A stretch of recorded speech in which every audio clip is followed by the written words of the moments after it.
Welcome back to Whiz Vibes Talks. Today, we're embarking on a really fascinating exploration. We're diving deep, really deep into the ancient Indian epics and scriptures.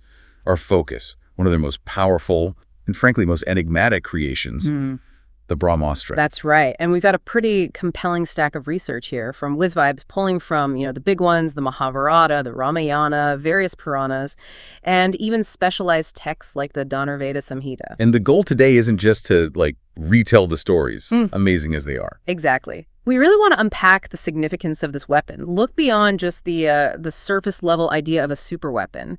We're exploring its connection to cosmic power, the huge responsibility it implies, and that fundamental tension, the balance between creation and destruction that just runs through all these ancient texts. Absolutely, because the Brahmastra, it's way more than just some mythological superhero, isn't it? It feels tied into the very fabric of the cosmos in these stories. So let's start right there. Its origin, its genesis. Good place to start. So the name itself, Brahmastra, it literally means Brahma's weapon. And across all our sources, really, from the big epics to the more technical details in the Dhanurveda Samhita, the attribution is remarkably consistent. It points to Lord Brahma, the creator figure within the Hindu Trimurti Brahma, Vishnu Shiva. He's the originator, the first master. And Brahma's own creation story is quite something. This idea of emerging from, a golden embryo? The Hiranyagarbha. Yes, exactly. The Puranas paint this incredibly vivid picture, right? Brahma arising from the Hiranyagarbha, this sort of primordial golden womb or egg, manifesting in the eternal cosmic ocean. He's even called Svayambhu, the self-born. Wow. And it's within that grand, almost mind-boggling context of cosmic birth that the Brahmastra, this weapon embodying just unimaginable destructive force, is understood to have been conceived. It makes you think, doesn't it? What does it mean that the ultimate power of destruction is so closely linked to the ultimate act of creation? That is a fascinating point. It suggests maybe that in that ancient worldview, these forces weren't seen as polar opposites, but maybe two sides of the same cosmic coin. That's a great way to put it. Our research also mentioned another perspective on Brahma's origin, something involving Brahmkal and goddess Durga. Does that change things fundamentally regarding the Brahmastra? Ah, yes, that's an important nuance to bring up. Some cosmological views do present Brahma slightly differently, maybe as the son of Brahmkal and Durga, tasked with overseeing, the quality of passion, rajas, and action in the universe. But the key thing, for our discussion anyway, is that even within that framework, the actual creation of the Brahmastra is still firmly attributed to this specific manifestation of Lord Brahma. Okay, so the core link remains. Precisely. This consistency, despite different accounts of Brahma's own lineage, it really underscores the weapon's inherent tie to the creative power of divinity, the raw energy of the cosmos. It seems like the function or the title of Brahma as the cosmic creator is more central to the Brahmastra's origin story than any single theological interpretation of his birth. Got it. So we have this weapon of, ultimate destruction, forged by the principle of creation itself. That duality feels incredibly significant. It absolutely is. And the purpose behind its creation wasn't arbitrary destruction. The texts say it was specifically forged for upholding dharma, which is, righteousness, cosmic order, duty. And Satya truth. So a weapon of mass destruction for maintaining order. That's a paradox right there. Exactly. There's this inherent tension built right in. A force capable of shattering worlds, designed to preserve cosmic balance. And the narratives surrounding its use, especially in the epics, they really dive headfirst into this complex philosophical territory. They seem to be grappling with this very difficult question. Can maintaining cosmic balance sometimes necessitate deploying forces that are themselves terrifying, maybe even potentially disruptive to the very order you're trying to protect? It's like the universe having this incredibly powerful immune response, but the response itself is almost as dangerous as the disease it's fighting. That's a really compelling analogy, and it perfectly highlights the immense, almost crushing responsibility that comes with wielding such a force. As the research indicates, the weapon's power is just inextricably linked to Brahma's role as that creative force. It's a universal symbol of supreme divine might that, in a way, transcends the specifics of his origin story. Okay, so Brahma creates this universe-altering weapon. Who gets their hands on it? It can't be just, available to anyone, right? That would be chaos. Oh, most definitely not. Access wasn't open. The knowledge, the authority to actually wield the Brahmastra. It was treated as a sacred trust. It was passed down through very specific, very controlled channels, either through direct divine bestowal, a god literally giving it to you, or through incredibly rigorous spiritual discipline cultivated over years, decades maybe, of intense practice. Or, perhaps most commonly for the human heroes, through the revered Guru Shishi Parampara. The teacher-disciple lineage. Exactly. That tradition of knowledge transmission from a qualified master to a deserving student. It was a power entrusted only to a very select few. Individuals who were deemed truly worthy, spiritually mature, and capable of handling its immense potential without, losing control. And this select group includes gods, powerful sages, and of course the great heroes of the epics. Let's break that down, starting with the divine beings of the sages. Makes sense. Naturally, Lord Brahma himself is the first. He's the source, the origin point from which this knowledge and power flows. Following him, you have the sages.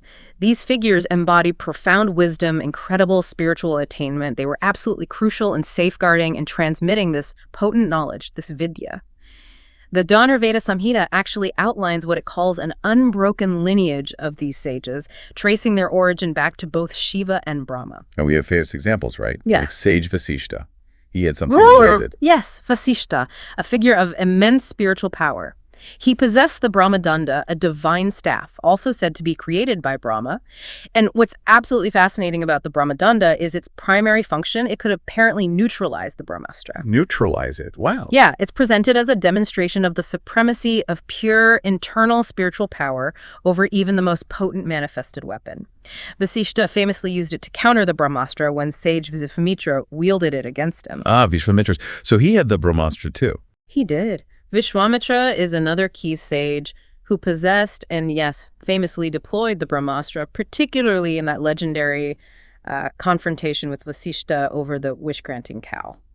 So even among these incredibly powerful sages, there were contests of power, different kinds of divine tools, a real hierarchy. Definitely seems that way. Okay, what about Parashurama? He feels like a really pivotal figure, sort of bridging the divine sage realm and the human heroes. He taught quite a few famous warriors, didn't he? Absolutely pivotal. Parashurama, the sixth avatar of Vishnu, holds a hugely significant place in this lineage. He's said to have attained mastery over a whole arsenal of celestial weapons, including the Brahmastra, through intense penance tapasya and devotion to Lord Shiva. Shiva bestowed this knowledge upon him. And having achieved this mastery, Parashurama then became a guru, a teacher to several legendary warriors we know from the epics, figures like Bhishma, the great Drona, and even Karna. Although, as you hinted, Karna's story of learning from Parashurama is, complicated. It really highlights the importance of ethics in acquiring this power. Right, Karna's story is a big one, full of warnings. We'll definitely need to unpack that. But before we dive deep into the Mahabharata, let's touch on the Ramayana-era heroes. Rama himself, another avatar of Vishnu, wielded the Brahmastra. What does his usage tell us? Yes, Rama, the seventh avatar of Vishnu. He acquired the knowledge of the Brahmastra from sage Vishwamitra. This happened when the sage sought Rama and Lakshmana's protection for his sacred fire sacrifices, his yajnas, which were being disrupted by demons. So the transfer itself was tied to upholding Dharma. Precisely. It underscores the profound responsibility that came with this power, even for a divine incarnation like Rama.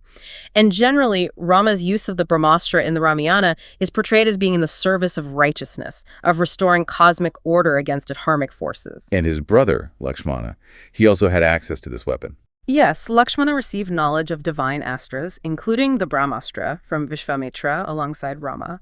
They learned together. Additionally, some accounts suggest Lakshmana also undertook significant austerities himself, intense penance, and pleased Lord Brahma directly, gaining access to this power through his own spiritual merit as well. Interesting. So multiple pathways through a guru or through direct penance and divine grace. Exactly. It shows there wasn't just one rigid method. Okay, then on the other side in the Ramayana, we have Meghanada, Ravana's son, Indrajita. He seemed to collect powerful weapons like trophies. How to get the Brahmastra? Meghanada, or Indrajita, as he's famously known after defeating Indra, was indeed a formidable warrior, exceptionally skilled. He's believed to have obtained the Brahmastra along with a whole host of other celestial weapons. The sources differ slightly on how, either through the grace of Shukracharya, the preceptor of the Asuras, the demons, or possibly as a direct boon from Brahma himself, perhaps as a reward for his incredible valor, like defeating Indra. And he used it quite effectively, didn't he? Against Hanuman and later against Rama and Lakshmana. He did. He famously used the Brahmastra against Hanuman, primarily to capture him, showing a certain respect for the weapon's power by not using it lethally there. And later, he unleashed it against Rama and Lakshmana and the Vanar army, causing widespread unconsciousness. It shows its devastating potential when used offensively in war by someone skilled like him. Okay, let's shift focus now to the Mahabharata, the Kurukshetra war. It feels like that's where the use of these celestial weapons, including the Brahmastra, really escalates and gets murkier ethically. That's a very accurate assessment. The Kurukshetra War marks a period where these divine weapons were deployed with, frankly, alarming frequency. And yes, the use of the Brahmastra often becomes morally ambiguous, driven by desperation, revenge, grief, the intense emotions of that catastrophic conflict. Let's start with Bhishma, the grandsire. He learned from Parashurama. Did he use the Brahmastra much in the war? Bhishma, yes, the wise and incredibly powerful grandsire of the Kuru clan. He was indeed a disciple of Parashurama. He received comprehensive training, which absolutely included knowledge of the Brahmastra and its more potent variant, the Brahmashirsha astra. Some sources even suggest he knew the Brahmanda. However, specific instances of him launching these ultimate weapons aren't really highlighted extensively in the epic. Interesting. Maybe restraint? Or perhaps deterrence? Could be both. His very possession of such power undoubtedly acted as a significant deterrent. Perhaps others were hesitant to use their ultimate weapons against him, knowing what he possessed. It's also possible his incredible skill in conventional warfare often made resorting to the Brahmastra unnecessary for him. Or maybe it reflects his wisdom, his reluctance to unleash such devastation unless absolutely unavoidable. Then there's Drona, the teacher of both sides. He also learned from Parashurama and from someone named Agnivesha. That's right. Dronacharya, the revered teacher, acquired his profound knowledge of divine weapons, including the Brahmastra and the Brahmashirsha, from both Parashurama and the sage Agnivesha. He had multiple masters. And as a guru himself, he then imparted this knowledge, specifically the Brahmashirsha form, to his most exceptional students, namely Arjuna, his star pupil, and his own son, Ashwatthama. And that decision, teaching both Arjuna and Ashwatthama the Brahmashirsha, that has major consequences down the line. Huge consequences. The manner in which he chose to share this ultimate knowledge really highlights the complexities of the teacher-disciple relationship and, the potential for personal biases, like his deep affection for his son, to influence a transmission of such dangerous power. Which brings us back to Karna. His story is just so central to the ethics of acquiring this power, especially with Parashurama's curse hanging over him. Indeed. Karna's ambition was immense. He desperately wanted to equal or even surpass Arjuna's martial prowess. Having been, somewhat rejected by Drona based on his perceived social standing, he felt he needed another path, so he resorted to deception. He approached Parashurama disguising himself as a Brahmin, knowing Parashurama primarily taught Brahmins. A risky move. Extremely. And it worked initially. He successfully learned the intricacies of many divine astras from Parashurama, including the Brahmastra and likely the Brahmashirsha and Brahmanda as well. But the truth eventually came out. Parashurama discovered the deception. And he was furious. Absolutely incensed. And he cursed Karna. The curse was specific. Karna would forget the crucial invocation mantra for the Brahmastra precisely when he needed it most, particularly in a life-or-death confrontation against an opponent of equal skill, implicitly meaning Arjuna. Wow. So the weapon's power was tied to the ethics of how it was gained. Exactly. That curse is a stark reminder. It wasn't just about knowing the technique. The ethical foundation mattered. The deceit poisoned his ability to use the knowledge effectively. So mere knowledge wasn't enough for Karna. The integrity or lack thereof and how he got it directly impacted his ability to use it. Okay, what about Arjuna, Drona's favorite? Arjuna received the knowledge of the Brahmastra, and specifically the Brahmashirsha, directly from Dronacharya. Drona recognized his exceptional dedication, his unwavering focus, his unparalleled skill. Arjuna earned it through merit within the Guru Shishya system. And crucially, Arjuna possessed the complete knowledge of the Brahmashirsha astra. This wasn't just about how to invoke it, how to launch it. It also included the far rarer, far more difficult knowledge of how to recall it once unleashed. The recall ability, that seems vital. Absolutely vital. It signifies a much deeper understanding of the weapon's power, its potential consequences, and the immense responsibility that came with wielding it. And then there's Ashwatthama, Drona's son. He also learned the Brahmashirsha invocation from his father, but with a critical difference. Yes. Ashwatthama was taught how to invoke the Brahmastra astra by Drona. His father loved him deeply, perhaps blinding him to certain aspects. But, unlike Arjuna, Ashwatthama lacked that vital ability to recall the weapon once it was fired. He couldn't take it back. Exactly. And this deficiency, whether it stemmed from incomplete mastery or perhaps a difference in his spiritual and ethical development compared to Arjuna, this lack of recallability would lead to absolutely devastating, horrific, and far-reaching consequences later in the Mahabharata. It's truly striking when you lay out this lineage of wielders. Gods, sages, heroes. It really underscores the idea that the Brahmastra was so much more than just a physical weapon. It was a symbol of immense power, yes, but intricately linked to spiritual discipline, to martial excellence, and often a deep connection to Dharma, or years and years of dedicated practice under a qualified guru. The Guru-Shishya parampara seems key here, acting as a kind of control mechanism. It seems intended that way. It was the primary mechanism for transmitting this sacred, dangerous knowledge. Ideally, it acted as a form of quality control, ensuring, or attempting to ensure, that it was entrusted only to those deemed capable of wielding it responsibly. But, as we've seen, the system wasn't foolproof. Not at all. Karna's deception shows one vulnerability, and Drona's deep paternal affection for Ashwatthama, possibly clouding his judgment about Ashwatthama's readiness or character for full mastery, including recall. That shows another. Even this rigorous system was susceptible to human frailties, human emotions, highlighting that eternal challenge. How do you wield immense power with true wisdom and restraint? So acquiring the Brahmastra, definitely not a simple matter. It was a demanding path. What did that process actually look like beyond just finding a willing guru? It was indeed an arduous path. It demanded not just that exceptional martial skill we talked about, but also significant spiritual fortitude, inner strength. And in many cases, it seems divine sanction or grace was involved. It wasn't just about physical or technical skill. It was deeply intertwined with your spiritual and ethical standing. It reflects this ancient understanding that true power, real power, necessitates inner discipline and a solid commitment to righteousness, to Dharma. We discussed the guru path, but what about those who supposedly got it through their own efforts? You mentioned penance. Right. Austerity, devotion, and attaining divine grace were the key elements for those seeking the Brahmastra independently. Tapasya, that rigorous self-discipline, intense penance, often involving prolonged meditation, especially focused on Lord Brahma, was a primary pathway. Like Parashurama appealing to Shiva. Exactly like Parashurama's severe austerities to please Shiva, which led to the bestowal of these weapons, or Meghanada, who might have received it partly due to his intense penance, or maybe his sheer valor in defeating Indra. The text strongly suggests that only those who had cultivated the highest moral and ethical standards and who had genuinely earned divine favor were considered worthy of being entrusted with such world-altering power. The journey of acquisition itself, the tapasya, the devotion, that was a profound test of character and spiritual strength. You had to prove yourself ready. And going back to the Guru Shishya parampara, how did that work in practice? It sounds like more than just lessons. Oh, much more. It was understood as a deeply transformative, very personal process, built on a foundation of immense trust, respect, and obedience from the student's side.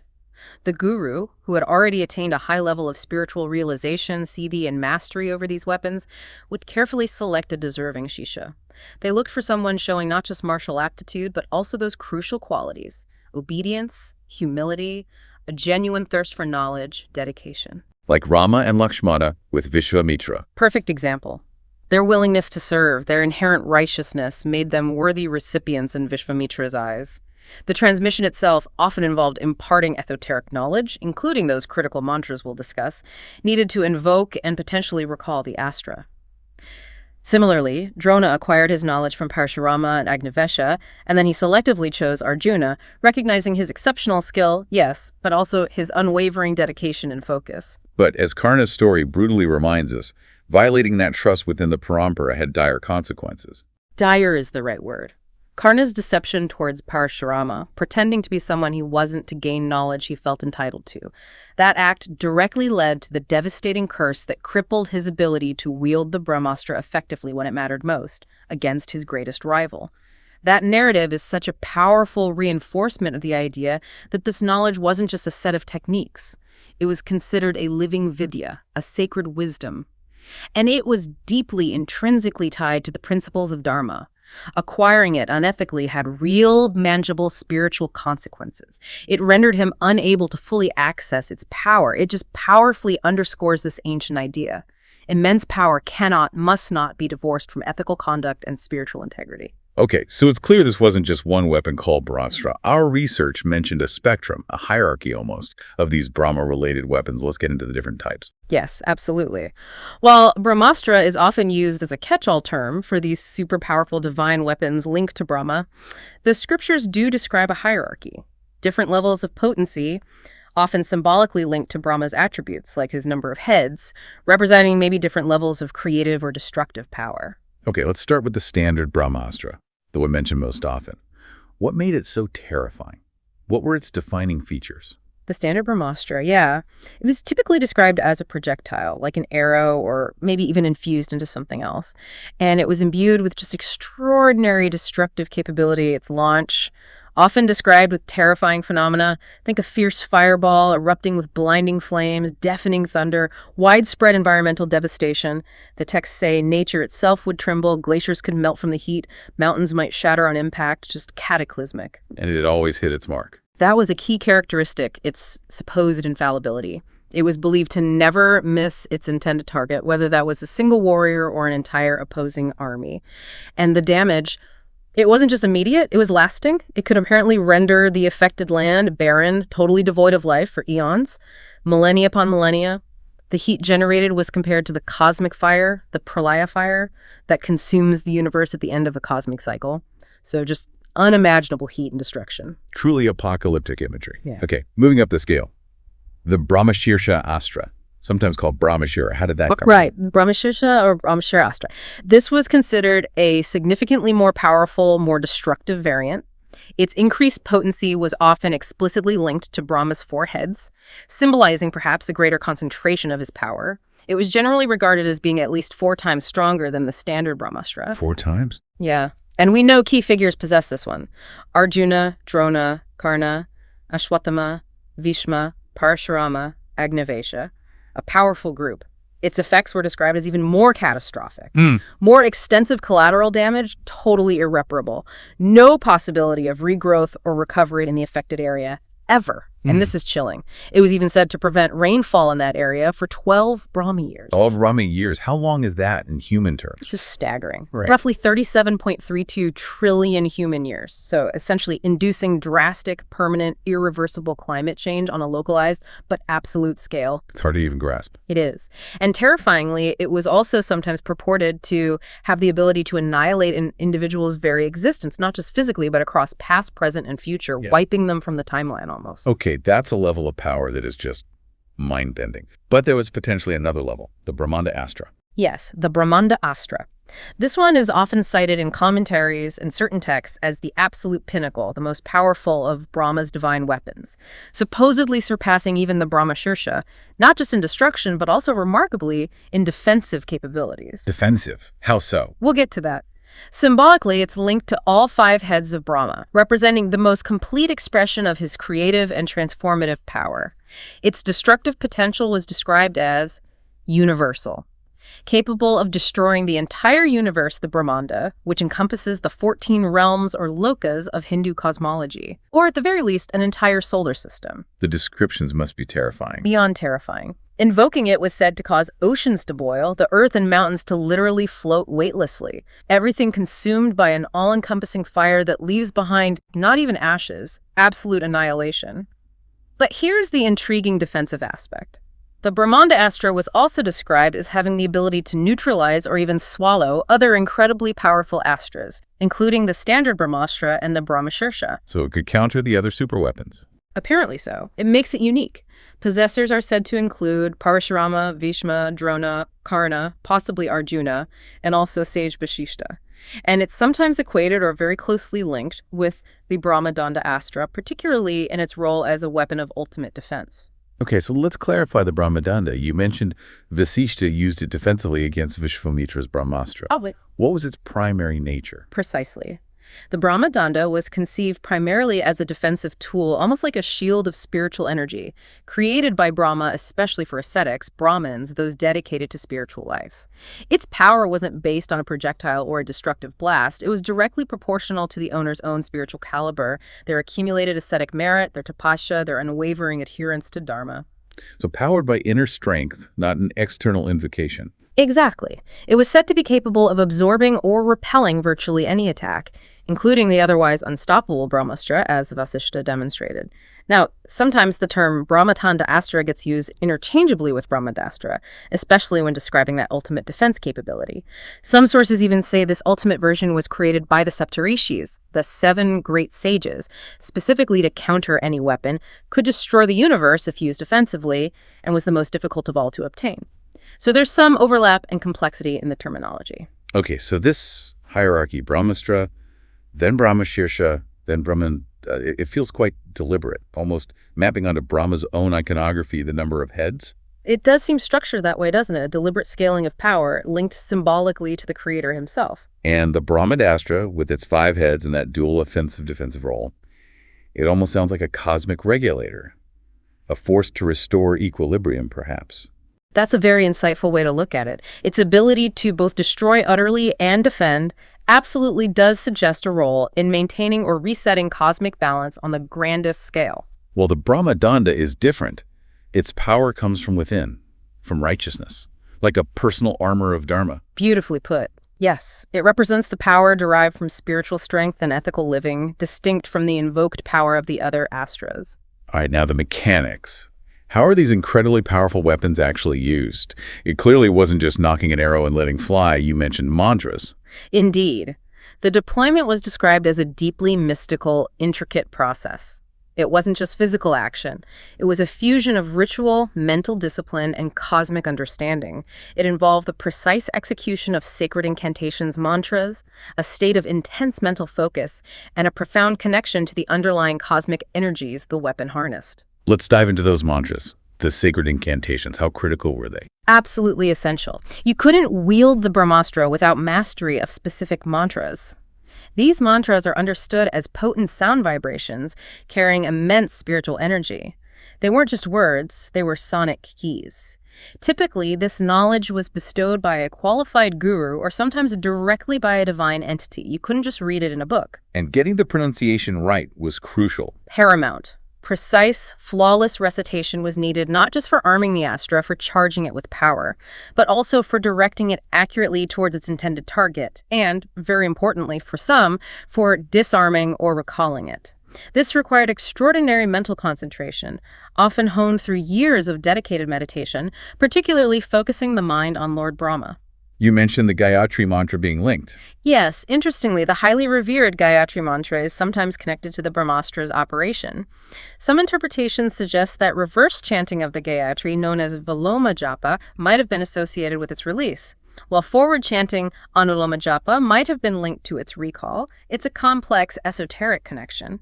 Are there specific descriptions of these mantra formulas? Some texts, like the Ahirbunya Samhita, actually hint at very complex mantra formulas.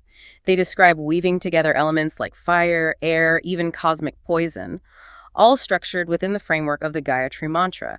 It suggests a very sophisticated understanding of sound and energy. And importantly, just knowing the mantra wasn't enough. You had to achieve efficacy. This typically required a formal initiation, a diksha, from a guru, followed by extensive practice, Kurasharana, which could involve repeating the mantra literally billions of times to achieve siddhi, true mastery, before it could be weaponized. The Dhanurveda mentions this kind of rigor. Billions of repetitions. That's serious dedication. It emphasizes that this wasn't casual power. And alongside the specific mantra practice, general mantra sadhana rituals were likely essential. Things like invoking deities like Ganesha first, making a formal resolve or sankalp, purification rites, pavitrakarna, Achman, birth control, pranayama, all aimed at achieving the necessary purity, focus, and mental readiness to handle such immense divine energy. So the act of deployment itself becomes a sacred ritual. The wielder is like a conduit. Exactly, a conduit for divine power, channeled through the focused intent and the vibrational power of the mantra. So the power resides in the mantra and the wielder's spiritual state. What about the physical projectile? You mentioned arrows, but also a blade of grass. Intriguingly, yes. The text suggests that through the power of the mantra and focused intent, this divine energy could be infused into almost any object. Arrows are the most common depiction, naturally, given the context of epic warfare, but we have those striking examples. Ashwatthama using a simple blade of kusa grass to launch the Brahmastra in desperation, and Rama, in an earlier encounter with Jayanta, the crow, also using a blade of grass imbued with Brahmastra power. So the medium wasn't as important as the energy infused into it. It seems so. The descriptions of the discharge are consistently cataclysmic, regardless of the medium. Blazing flames, often in a fiery sphere, thunderous roars, meteors falling, the earth trembling violently, rivers and lakes boiling or drying up instantly, creatures nearby being paralyzed or deafened by the sheer intensity, the sky itself taking on a dreadful, terrifying appearance. It was meant to convey total cosmic disruption. Okay, and the recall, stopping this thing once it's launched, that sounds like an even greater feat. It was definitely considered a rarer and much more significant skill than just invoking it. It signified a higher level of both spiritual and technical mastery, complete control. We see this play out dramatically in the Mahabharata. Arjuna possessed the ability to recall his Brahmastra. And he used it in the duel with Ashwatthama. Exactly. He demonstrated that mastery under immense pressure. In stark contrast, Ashwatthama lacked that vital ability. He could launch, but not retract. A critical, fatal flaw in his training or character. The recall process, like invocation, involved precise recitation of specific incantations. Perhaps the reverse mantra, or as mentioned, maybe the forward Gayatri for the standard Brahmastra. And beyond the wielder's own ability, there were instances where highly realized sages like Vyasa and Narada, or divine beings like Krishna, could intervene. They could neutralize or redirect these weapons, showing a kind of cosmic check and balance system. This distinction between just unleashing versus being able to recall, it feels central, ethically and practically. Oh, absolutely central. It was a distinction of profound importance. Arjuna's ability to recall demonstrated not just superior skill, but a deeper understanding of the consequences, a sense of responsibility restraint. Dronacharya, as his teacher who taught him recall, presumably also had this full mastery. Conversely, Ashwatthama's inability. Well, it highlights the terrifying danger of wielding power without complete control. It led directly to his tragic, reprehensible, and world-altering act of targeting Uttara's womb. So while many figures invoke these weapons, Parashurama, Rama, Meghanada, Bhishma, Drona, Karna, Ashwatthama, Arjuna, Lakshmana, the ability to recall is far less commonly highlighted. It seems reserved for those with exceptional mastery and perhaps a higher ethical standing. Rama redirecting his Brahmastra against Varuna also suggests control, even if not a full recall in that instance. Good point. It implies a high degree of control, an ability to modulate the effect. Ultimately, recall signifies more than just skill. It signifies the wisdom to undo, to mitigate, or perhaps even the wisdom to refrain from using it in the first place. And the mantra-based operation, while limiting proliferation, created that vulnerability we saw with Karna. Forgetting the mantra or improper execution could compromise everything. Spiritual and ethical readiness were baked into its very function. Okay, let's pivot back to the Ramayana now. We've touched on some wielders.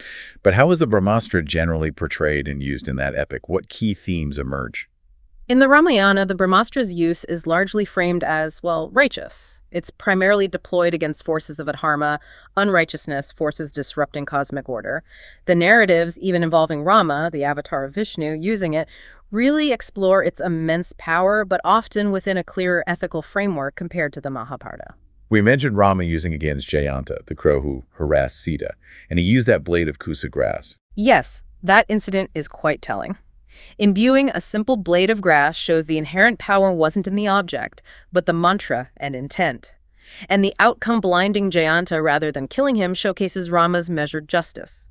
It wasn't about annihilation, but proportionate punishment for the transgression against Sita and Dharma.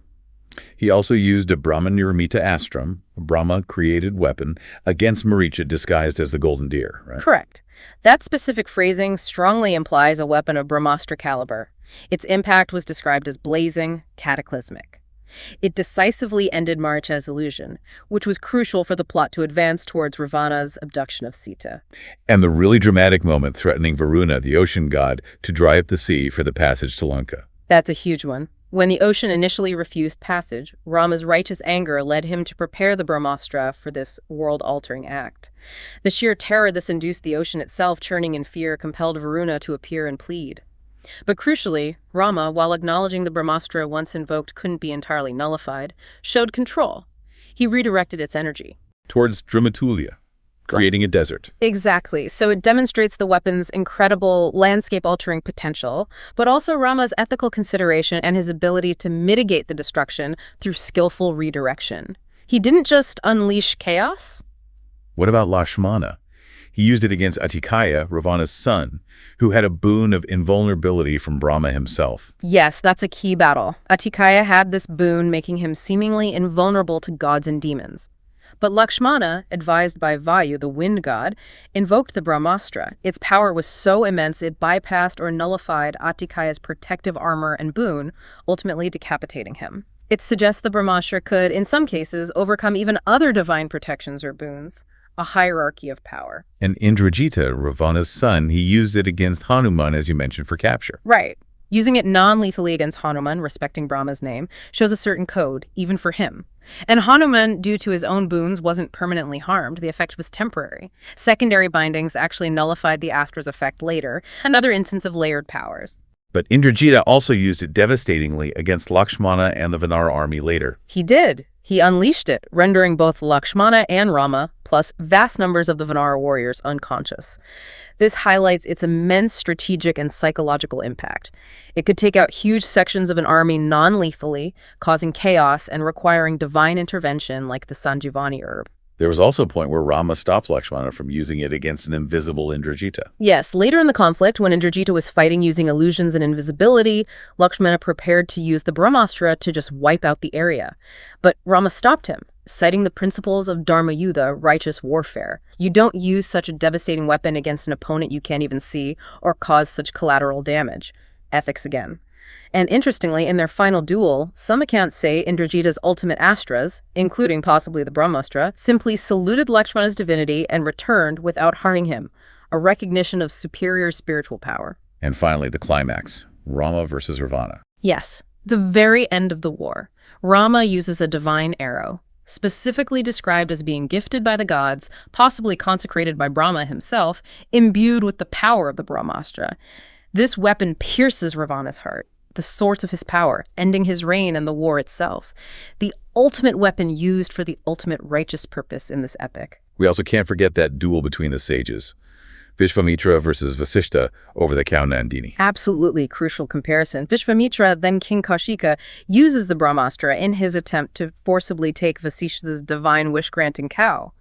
But Vasishta doesn't counter with another weapon. He simply absorbs or nullifies the Brahmastra's energy with his Brahmadanda, powered by his own immense spiritual merit. So spiritual power trumped invoked weapon power. Exactly. That encounter definitively established the superiority of internalized spiritual strength, of Dharma embodied, over even the most potent externally invoked weapon. True power resides within. So looking at the Ramayana overall, the Brahmastra seems consistently presented as an instrument for divine justice, for maintaining cosmic order, used primarily against the Dharma.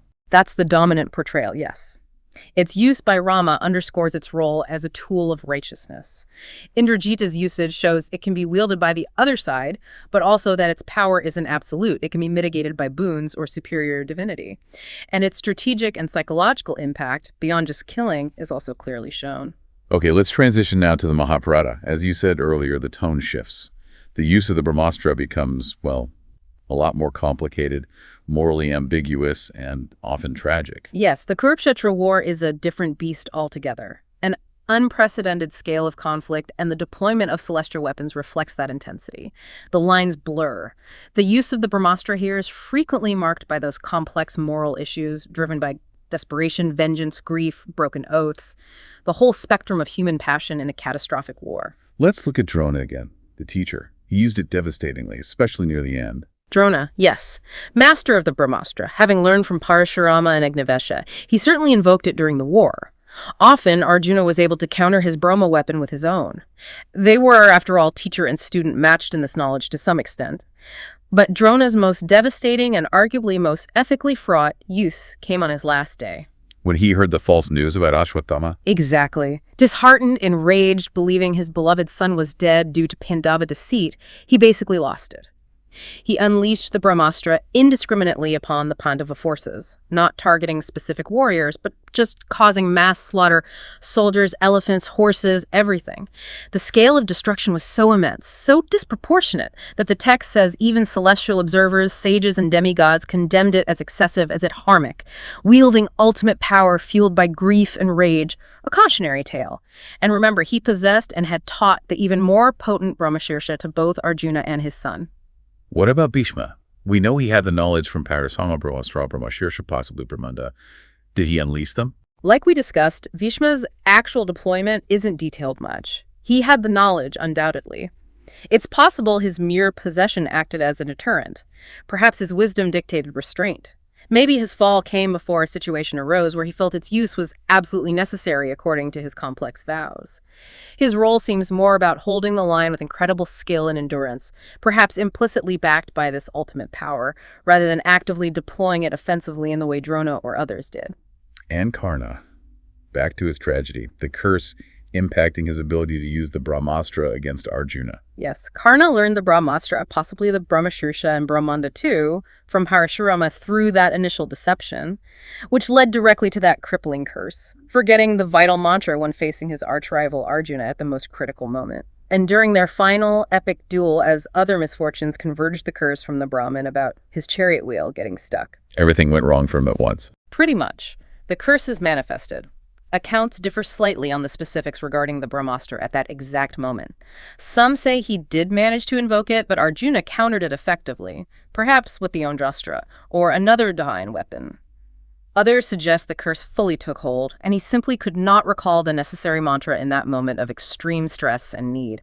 Either way, the ethical breach in his learning, manifesting as the curse, directly hampered his ability to deploy his ultimate weapon effectively, contributing significantly to his demise. Then we have perhaps the most terrifying Brahmastra-related incident in all the epics. The duel between Arjuna and Ashwatthama involving two Brahmashirshas. It's truly apocalyptic. After Ashwatthama's horrific night raid, slaughtering the sleeping Pandava heroes and sons in revenge for his father Drona's death, a furious Arjuna, guided by Krishna, pursued him relentlessly. And cornered him. Cornered and desperate, Ashwatthama did the unthinkable. Knowing only how to release the Brahmashirsha, not recall it, he unleashed its full destructive power. And he used that blade of grass, infusing it with this terrifying energy, aiming it potentially at the Pandavas, but its power threatened all creation. And Krishna told Arjuna to counter. Yes. Seeing the imminent cosmic catastrophe, Krishna advised Arjuna to counter Ashwatthama's Brahmashirsha with his own, a Brahmashirsha against a Brahmashirsha. The clash of these two ultimate weapons began to scorch the heavens and the earth. The texts describe the universe itself trembling, fearing dissolution. This prompted the urgent intervention of the great sages, Narada and Vyasa. They appeared between the clashing energies, demanding both warriors withdraw their weapons to prevent universal annihilation. And Arjuna could comply. Yes. Arjuna, possessing the complete knowledge, the siddhi of both invocation and recall, successfully withdrew his Brahmashirsha. He had the control. But Ashwatthama couldn't. He couldn't. He lacked the mantra, the knowledge, the mastery for recall. He was stuck with this uncontrollable cosmic fire he had unleashed. Which led to the unforgivable act, redirecting it. Yes. Unable to recall it, and perhaps driven by spite and a desire to inflict the ultimate pain on the Pandavas after being forced to stand down. Ashwatthama redirected the still active Brahmashirsha towards the womb of Uttara, Arjuna's daughter-in-law, who was pregnant with Parikshit, the sole surviving heir of the Pandava lineage. To extinguish their future entirely. It's a truly heinous act, targeting an unborn child with such a weapon. Parikshit was indeed born stillborn due to the astra's lethal radiation-like effects. But Lord Krishna, using his own divine power, intervened and miraculously revived the baby, thus preserving the Pandava dynasty. And Ashwatthama faced severe consequences for this. Oh, absolutely. Krishna, furious at this transgression against life and dharma, cursed Ashwatthama severely. He was condemned to wander the earth for 3,000 years, some say until the end of the current age, the Kali Yuga alone, afflicted with incurable diseases, oozing pus and blood, shunned by all. And Krishna forcibly took the precious gem, the mani, embedded in Ashwatthama's forehead, which was said to grant him power over lower beings and protect him from hunger, thirst, and disease. A terrible, lonely fate for misusing ultimate power. So the Mahabharata really presents a stark, often grim picture. The Brahmastra becomes a catalyst for moral decay, complex choices driven by negative emotions, leading to horrific consequences. Precisely. It's a much darker, more complex portrayal than in the Ramayana. The epic uses the Brahmastra to explore the depths of human fallibility when granted immense power. Arjuna's recall versus Ashwatthama's inability becomes this powerful symbol, a clash of ethics, character, and responsibility. The ability to control the power is linked directly to higher moral standing, and the sheer escalation of its use in the Mahabharata required that divine or sagely intervention just to prevent total cosmic collapse. It shows the stakes involved when such power is unleashed recklessly. It's really fascinating, isn't it? How this weapon, born thousands of years ago in myth and epic poetry, still holds such a powerful grip on our imagination today. We even see it reflected in modern culture, like that big Bollywood film named Brahmastra. Which brings us to this idea of modern reverence, or at least modern resonance. Indeed it does. The Brahmastra hasn't just faded into obscure mythology. It continues to evoke a sense of, well, awe, maybe even a bit of fear in modern Hindu culture and discourse. Its representation in contemporary media, like that film you mentioned, absolutely captures the imagination of new generations. It taps into something timeless about ultimate power. What do you think it taps into? Well, beyond the spectacle, it serves as this incredibly potent metaphor, doesn't it? A metaphor for the immense power that humanity now wields, not through mantras, but through science and technology, advanced weaponry, nuclear power, AI, and crucially, it's a metaphor for the profound, almost terrifying ethical responsibility that must accompany such power. So it resonates with our modern anxieties. Yeah. About potentially world-ending technologies. I think so, yes. It connects with those very real contemporary anxieties about large-scale destruction, whether through war or environmental catastrophe. It reminds us, through these ancient stories, of the critical need for wisdom, for foresight, for ethical grounding, and for restraint in how we develop and deploy the powerful tools we create. The questions the epics asked are still incredibly relevant. It truly makes you think about the enduring relevance of these ancient narratives. They weren't just adventure stories. They were deep inquiries into power and consequence. Absolutely. This whole deep dive into the Brahmastra, it doesn't just reveal a mythical weapon, it reveals a profound, ongoing exploration across centuries of scripture, exploring these timeless themes, power, responsibility, ethics, the razor's edge between creation and destruction. And these themes, well, they remain incredibly pertinent to the challenges and choices we face in our own modern world. That feels like a good point to bring our listeners in. For all of you listening, we genuinely love to hear your thoughts on this. What comes up for you when you think about the use of such devastating power, both within the context of these ancient epics, Rama's righteousness versus Ashwatthama's act, and also how does it resonate with you in today's world with the powers we now possess? Yeah, what are your interpretations? What ethical dilemmas jump out at you from these stories of the Brahmastra? Do you see lessons there for us today? Please share your comments, your insights. We're really eager to hear your perspectives on this complex topic. Use the comment section wherever you're listening. Absolutely. Your engagement, hearing diverse viewpoints, it always enriches these explorations. Please do share. Well, thank you so much for joining us on this really deep dive into the fascinating, complex world of the Brahmastra. We hope this exploration has maybe illuminated some of the rich tapestry of knowledge, the profound insights that are contained within these incredible ancient Indian scriptures. It has been a truly insightful journey, hasn't it? Digging into these powerful narratives and seeing just how relevant they can still feel. It really has. So once again, thanks for listening. Please like, share, comment, and subscribe WizVibe YouTube channel for more interesting talk shows.